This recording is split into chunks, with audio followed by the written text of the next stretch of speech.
மகாநதி சீரியல்ல இந்த காவேரி வயித்துல புள்ளைய வச்சுக்கிட்டு ஃபோன்ல பேய் படம் பார்த்துக்கிட்டு இருக்கு. அத பார்த்துட்டு ஐயோ! அம்மான்னு கத்திக்கிட்டு இருக்கு. விஜய் வந்து என்னாச்சுன்னு கேட்டா, "இல்ல ஃபோன்ல பேய் படம் பார்த்தேன். அதுதான் பயந்துட்டேன்." அப்படின்னு சொல்லி நக்கல் அடிச்சுக்கிட்டு இருக்கு. அதுக்கப்புறம் என்ன, இப்ப பிரச்சனைய தான் பத்தி பேச ஆரம்பிக்கிறாங்க. "நான் உன் இடத்துல இருந்தேன்னா, அவங்க கேட்கிற மாரி பாதி பங்க குடுத்துருவேன்." அப்படின்னு விஜய் சொல்லிக்கிட்டு இருக்கிறாப்ல.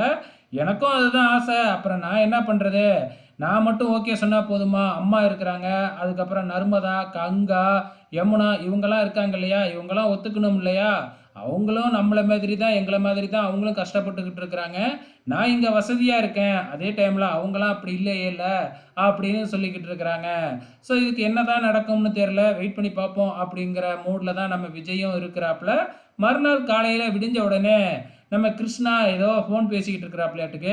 அப்ப தேவையில்லாம இந்த நர்மதாவே வாண்டடா போய் விளையாடலாம் வாங்க அப்படின்னு கூப்பிட்டு 2 பேரும் வழக்கம் போல ஷட்டில் கார்க் விளையாட ஆரம்பிக்கிறாங்க. அப்ப நர்மதா விழ போக, நம்ம கிருஷ்ணா போய் தாங்கி பிடிச்சு இங்க அடிபட்டுருக்கா, அங்க அடிபட்டுருக்கான்னு கை காலெல்லாம் தொட்டு பேச, மேல இருந்து பார்க்குற விஜய் வந்து பார்த்தீங்கன்னா, "இது மாரிலாம் நடந்துக்காத. அவளுக்கு வயசுக்கு வந்த பொண்ணு. நீ ஏன் இப்படி தொட்டு தொட்டு அவள பேசுற?" அப்படின்னு சொல்லி கண்டிக்கிறாரு. இத அன்பும் பார்த்துக்கிட்டு தான் இருக்கிறாப்ல. அன்பும் பார்த்து திட்டி புட்டறாப்ல. அதுக்கப்புறம் என்ன, நம்ம காவேரியும், விஜயும் ஆபீஸ் போயிடுறாங்க. இதுக்கப்புறம் இந்த பிரச்சனைய நான் பெருசாக்குறேன் பாரு அப்படின்னு கங்கணம் கட்டிக்கிட்டு இந்த அன்பு போய் சாரதா கிட்ட இந்த மாதிரி அந்த கிருஷ்ணன் அவன் சின்ன பொண்ணுகிட்ட தப்பா நடந்துக்கிட்டான். விஜய் தம்பி கூட பார்த்து மிரட்டிட்டு இதுக்கப்புறம் இது மாரி நடந்தீன்னா போலீஸ்ல புடிச்சு குடுத்துருவேன் அப்படின்னு சொல்லிட்டு தான் போனாரு அப்படின்னு சொல்லாததெல்லாம் சொல்லி ஏத்தி விட்டுறாப்ல.